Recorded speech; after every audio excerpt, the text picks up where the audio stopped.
Beyond the Wall of Sleep. Written by H.P. Lovecraft. I have frequently wondered if the majority of mankind ever paused to reflect upon the occasionally titanic significance of dreams, and of the obscure world to which they belong.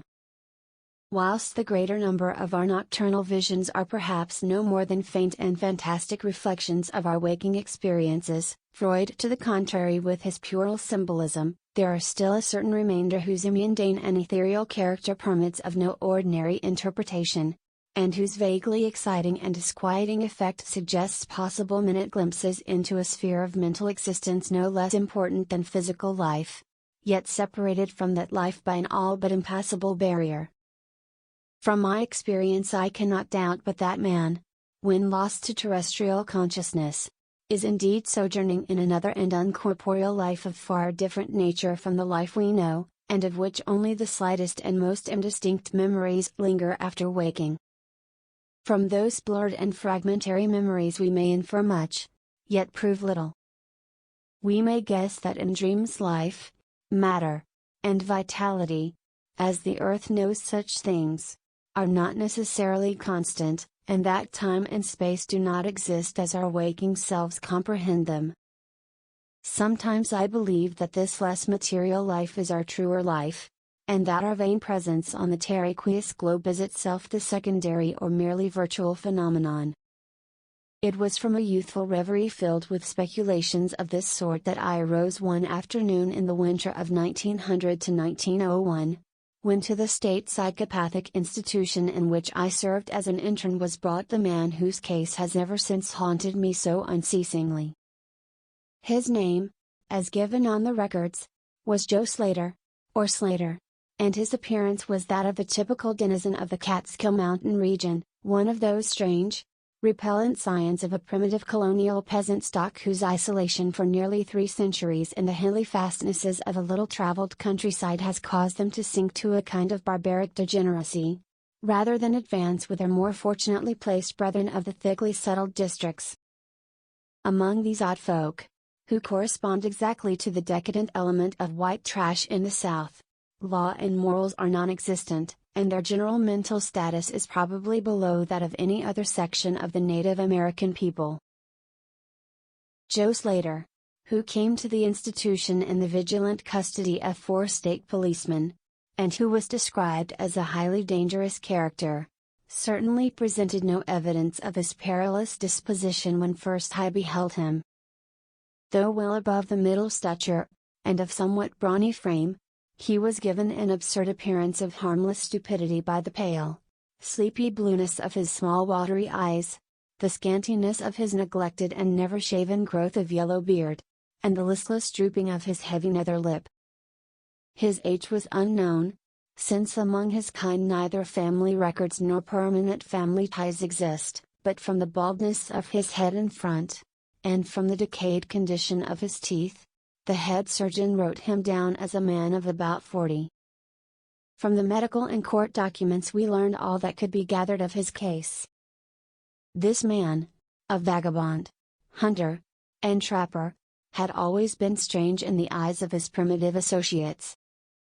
He had habitually slept at night beyond the ordinary time, and upon waking would often talk of unknown things in a manner so bizarre as to inspire fear even in the hearts of an unimaginative populace.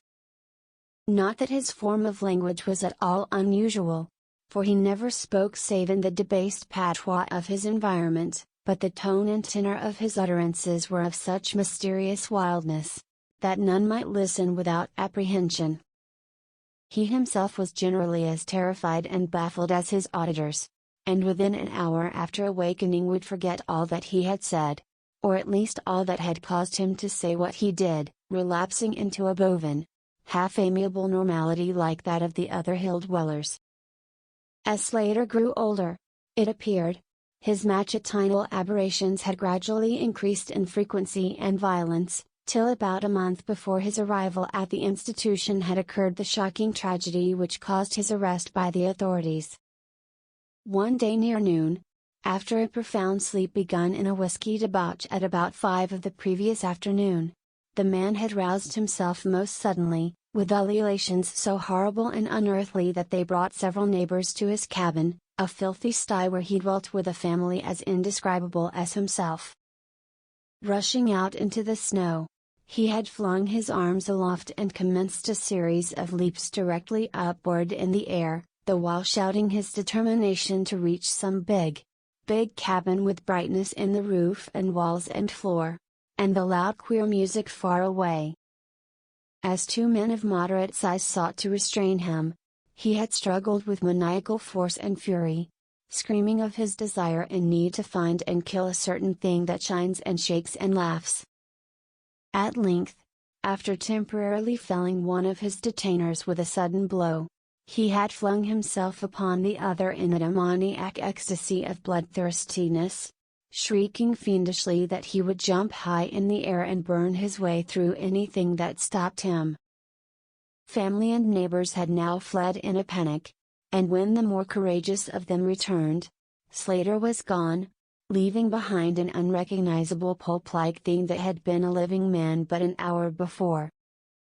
None of the mountaineers had dared to pursue him, and it is likely that they would have welcomed his death from the cold, but when several mornings later they heard his screams from a distant ravine, they realized that he had somehow managed to survive, and that his removal in one way or another would be necessary.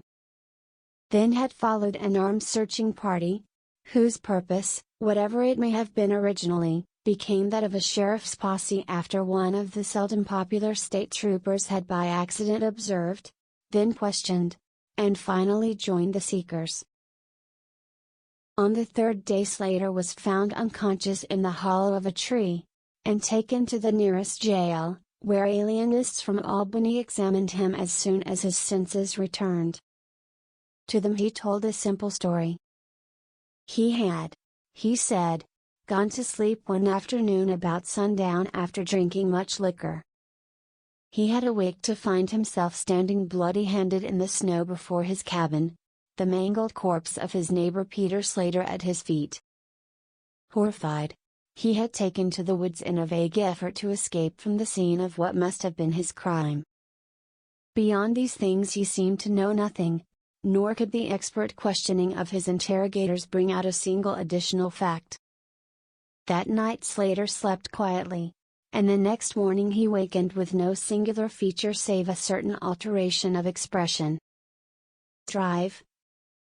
Barnard, who had been watching the patient, thought he noticed in the pale blue eyes a certain gleam of peculiar quality, and in the flaccid lips an all but imperceptible tightening, as if of intelligent determination.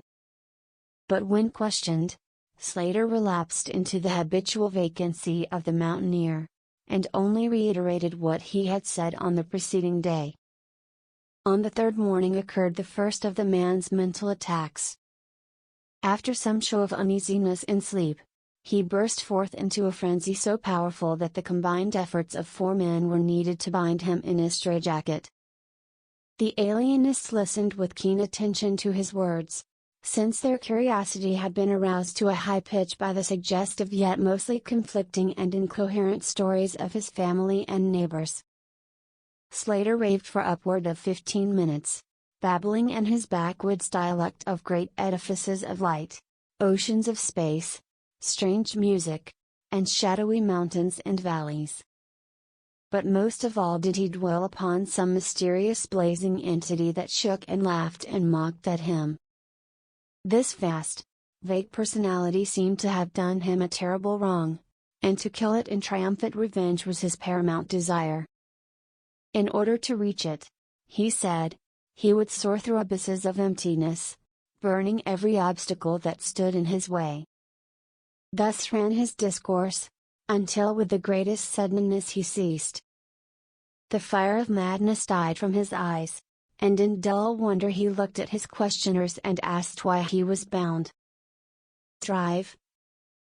Barnard unbuckled the leathern harness and did not restore it till night, when he succeeded in persuading Slater to don it of his own volition, for his own good. The man had now admitted that he sometimes talked queerly, though he knew not why. Within a week 2 more attacks appeared, but from them the doctors learned little, On the source of Slater's visions they speculated at length, for since he could neither read nor write, and had apparently never heard a legend or fairy tale, his gorgeous imagery was quite inexplicable. That it could not come from any known myth or romance was made especially clear by the fact that the unfortunate lunatic expressed himself only in his own simple manner. He raved of things he did not understand and could not interpret, things which he claimed to have experienced, but which he could not have learned through any normal or connected narration. The alienists soon agreed that abnormal dreams were the foundation of the trouble, dreams whose vividness could for a time completely dominate the waking mind of this basically inferior man. With due formality Slater was tried for murder, acquitted on the ground of insanity, and committed to the institution wherein I held so humble a post.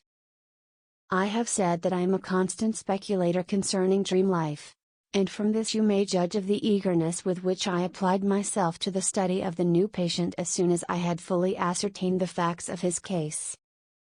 He seemed to sense a certain friendliness in me, born no doubt of the interest I could not conceal, and the gentle manner in which I questioned him. Not that he ever recognized me during his attacks, when I hung breathlessly upon his chaotic but cosmic word pictures, but he knew me in his quiet hours, when he would sit by his barred window weaving baskets of straw and willow, and perhaps pining for the mountain freedom he could never enjoy again. His family never called to see him, probably it had found another temporary head, after the manner of decadent mountain folk. By degrees I commenced to feel an overwhelming wonder at the mad and fantastic conceptions of Joe Slater.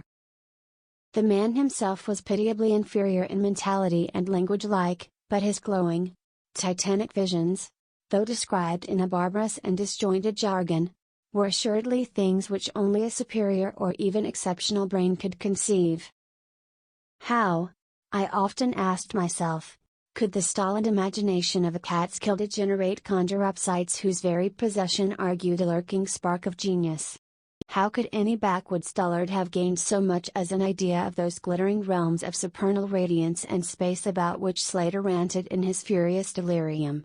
More and more I inclined to the belief that in the pitiful personality who cringed before me lay the disordered nucleus of something beyond my comprehension, something infinitely beyond the comprehension of my more experienced but less imaginative medical and scientific colleagues.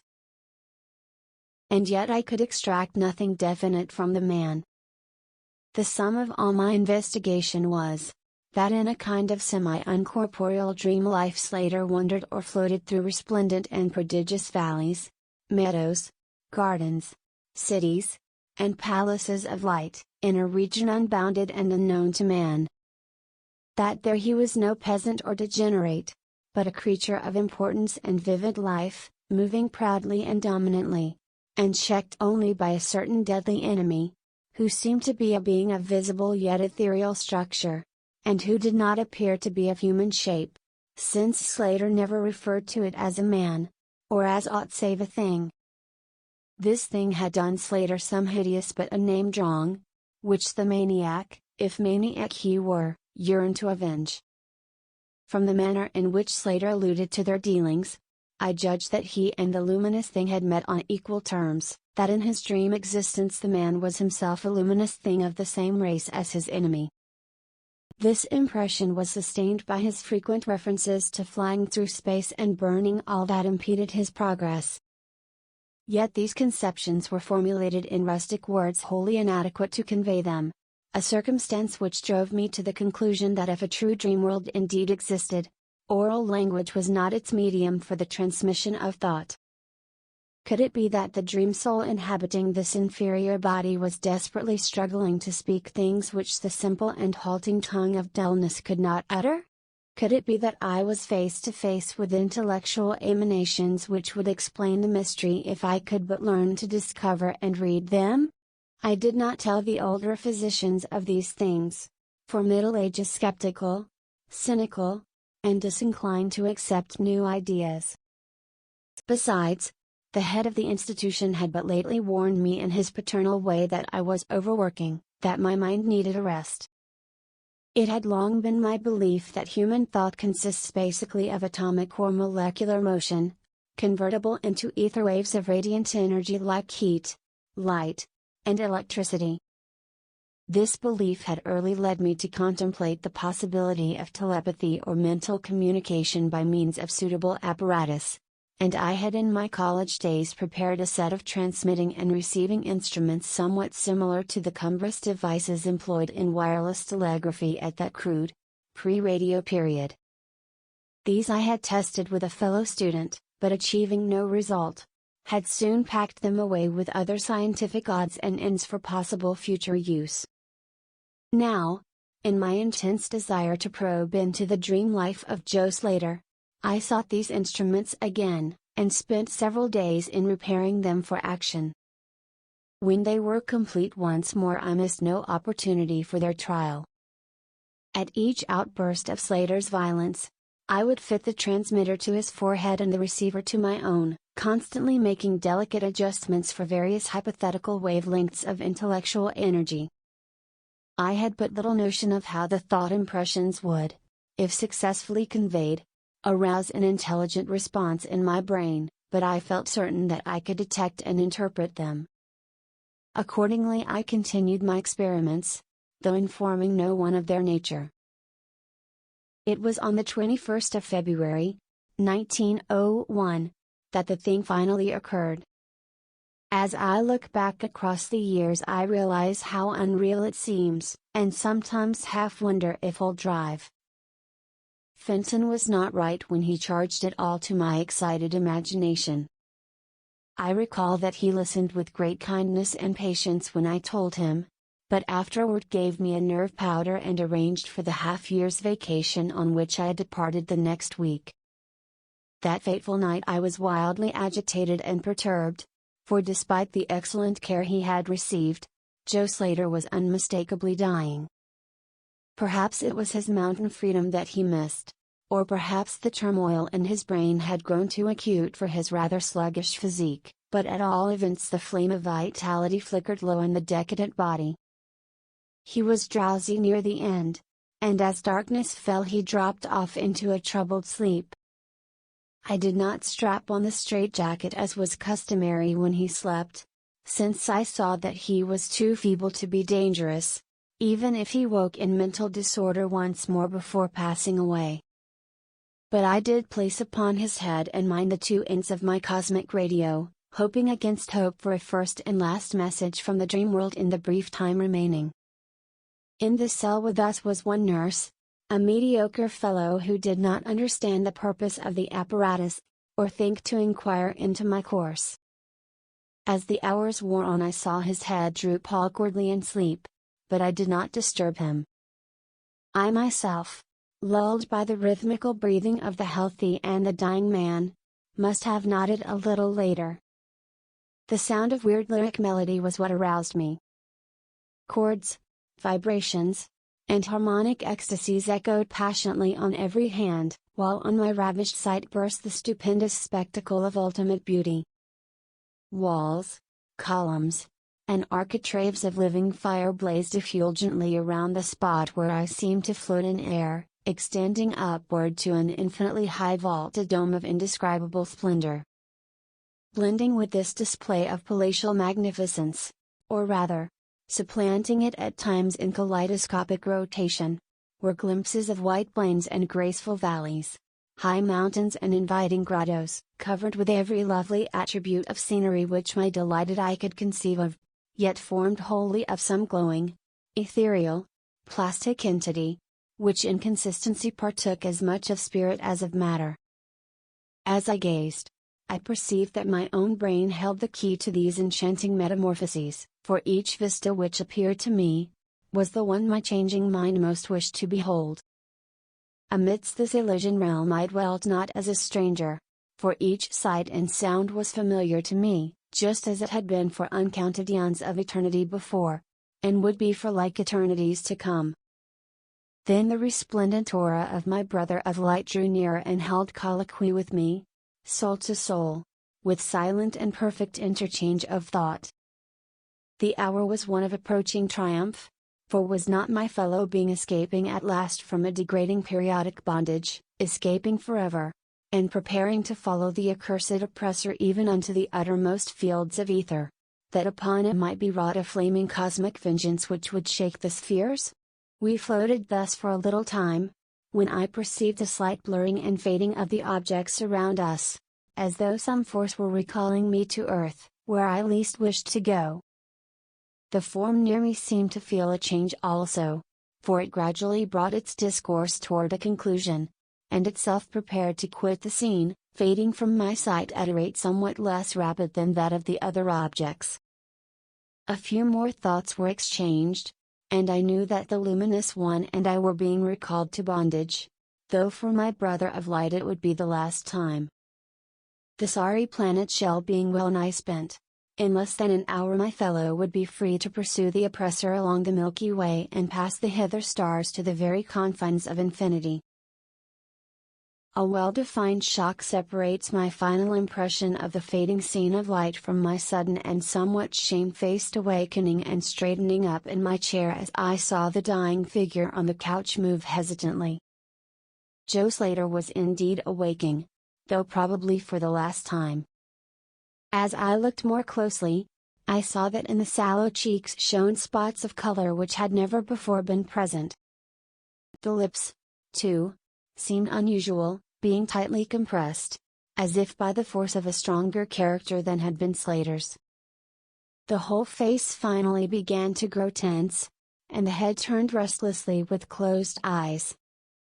I did not arouse the sleeping nurse, but readjusted the slightly disarranged headbands of my telepathic radio, intent to catch any parting message the dreamer might have to deliver. All at once the head turned sharply in my direction and the eyes fell open, causing me to stare in blank amazement at what I beheld.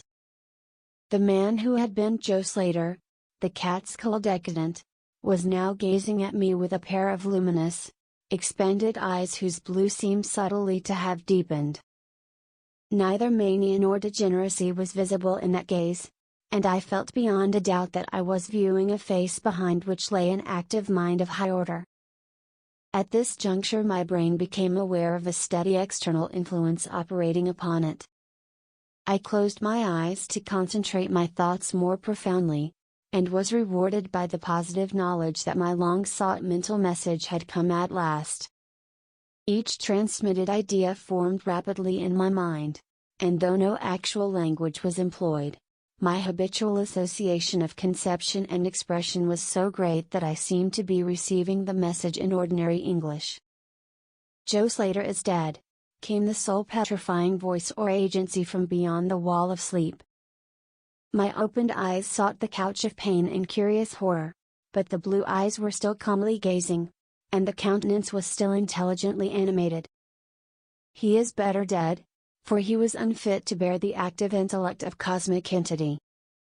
His gross body could not undergo the needed adjustments between ethereal life and planet life.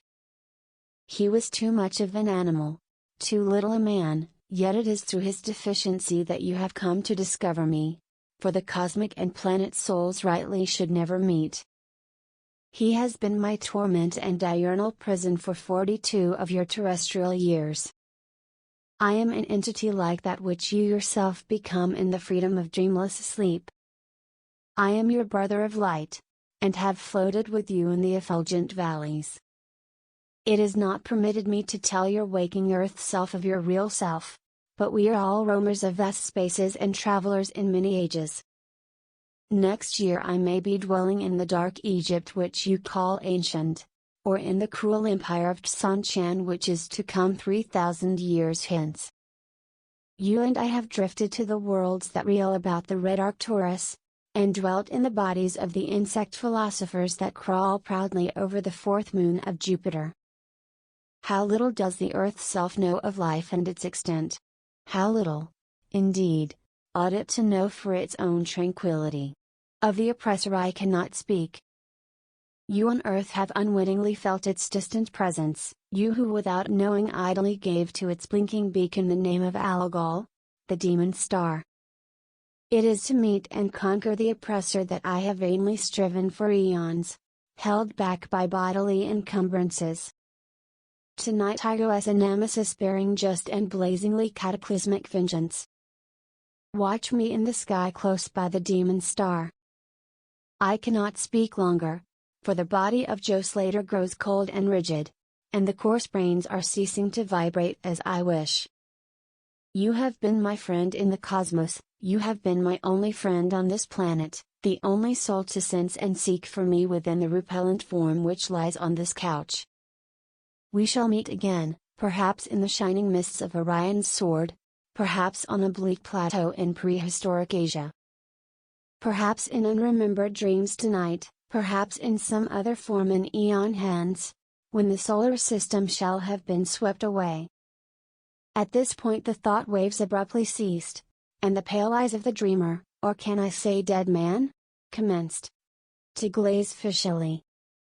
In a half stupor I crossed over to the couch and felt of his wrist, but found it cold, stiff, and pulseless. The sallow cheeks paled again, and the thick lips fell open, disclosing the repulsively rotten fangs of the degenerate Joe Slater. I shivered, pulled a blanket over the hideous face, and awakened the nurse. Then I left the cell and went silently to my room. I had an insistent and unaccountable craving for a sleep whose dreams I should not remember. The climax? What plain tale of science can boast of such a rhetorical effect? I have merely set down certain things appealing to me as facts, allowing you to construe them as you will. As I have already admitted, my superior, Old Drive Fenton, denies the reality of everything I have related. He vows that I was broken down with nervous strain, and badly in need of the long vacation on full pay which he so generously gave me. He assures me on his professional honor that Joe Slater was but a low-grade paranoiac, whose fantastic notions must have come from the crude hereditary folktales which circulate in even the most decadent of communities. All this he tells me, yet I cannot forget what I saw in the sky on the night after Slater died. Lest you think me a biased witness, another's pen must add this final testimony, which may perhaps supply the climax you expect. I will quote the following account of the star nova Persei verbatim from the pages of that eminent astronomical authority, Professor Garrett P.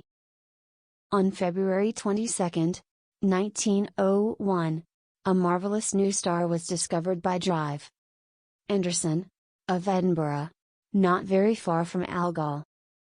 No star had been visible at that point before. Within 24 hours the stranger had become so bright that it outshone Capella. In a week or two it had visibly faded, and in the course of a few months it was hardly discernible with the naked eye.